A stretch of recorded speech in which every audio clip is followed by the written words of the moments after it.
Hello అండి, good morning. నేను మీ వనిత. ఈరోజు మనం మన గార్డెన్లో ఉన్నటువంటి గ్రాఫ్టెడ్ వంగ గురించి అయితే కొన్ని విషయాలు తెలుసుకుందాం. ఇక్కడ కనిపిస్తున్న చెట్లు ఆల్రెడీ గ్రాఫ్ట్ చేసి వచ్చిన మొక్కలు ఇవి మనం గ్రూప్ ఆర్డర్లో ప్రత్యేకించి ఆర్డర్ చేసి తెప్పించుకున్న మొక్కలు. బయట నర్సరీల్లో అయితే మనకి దొరకవండి. ఇవి ప్రత్యేకంగా ఇలా గ్రాఫ్టెడ్ ప్లాంట్స్ వేయించుకోవడానికి గల కారణాలు ఇవి ఎక్కువగా దిగుబడిని ఇస్తాయి.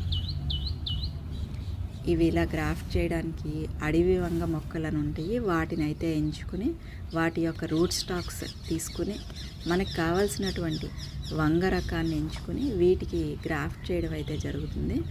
ఇలా గ్రాఫ్ట్ చేసినప్పుడు ఒక నీలం రంగు ప్లాస్టర్ కనిపిస్తుంది కదా, ఆ ప్లాస్టర్ కింద నుంచి ఏదైనా కొమ్మలు కనుక డెవలప్ అయినట్టయితే వెంటనే ఆ కొమ్మల్ని మనం రిమూవ్ చేసుకోవాలి. ఎందుకంటే అవి అడవి వంగ కొమ్మలు. అవి ప్లాస్టర్ పైనుంచి అంటుగట్టినటువంటి మొక్క అనేది డెవలప్ అవుతుంది. కింద నుంచి కనుక ఏమైనా కొమ్మలు వస్తాయి, వెంటనే అవి చిన్నగా ఉన్నప్పుడే తీసేసుకోవడం మంచిది. లేదంటే బలమంతా కూడా ఈ అడవి వంగ తీసుకుని అంటుగట్టినటువంటి కొమ్మ అనేది డెవలప్ అవుతుంది. నాకైతే ఒక మొక్కకి అదే జరిగింది. ఇప్పుడు నేను దాన్ని గమనించిన వెంటనే ఆ కొమ్మనైతే కట్ చేసి తీసేసా.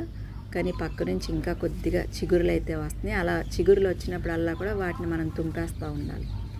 ప్రత్యేకంగా ఇలాగన ఈ గ్రాఫ్టెడ్ మొక్కలు ఎంచుకోవడానికి గల రీజన్ వీటికి రెసిస్టెన్స్ అది బాగుంటుంది. పెస్ట్ అనేది కూడా అటాక్ అవ్వదు.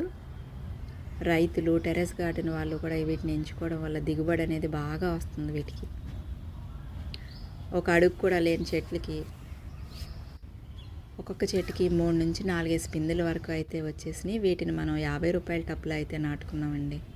ఇక్కడ కనిపిస్తుంది కదా, ఇదే అడవి వంగ కొమ్మ. ఇది అడవి వంగకి ముళ్ళు ఉంటాయి.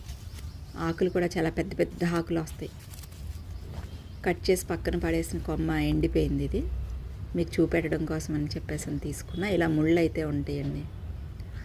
ఈ అడవి వంగ మొక్కలు ఎక్కువగా అడవిలోను అలాగే కొండ ప్రాంతాల్లోని పెరుగుతూ ఉంటాయి. ఇవి కాయలు చాలా చిన్నగా ఉంటాయి. వీటివి ఆకుపచ్చ రంగులోని.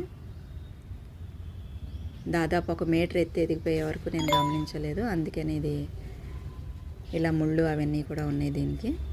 మీరు కనుక ఇలా గ్రాఫ్టెడ్ ప్లాంట్స్ తీసుకున్నట్టయితే కింద నుంచి డెవలప్ అయితే కనుక కొమ్మల్ని కంపల్సరీగా కట్ చేసి తీసేయండి. Thank you.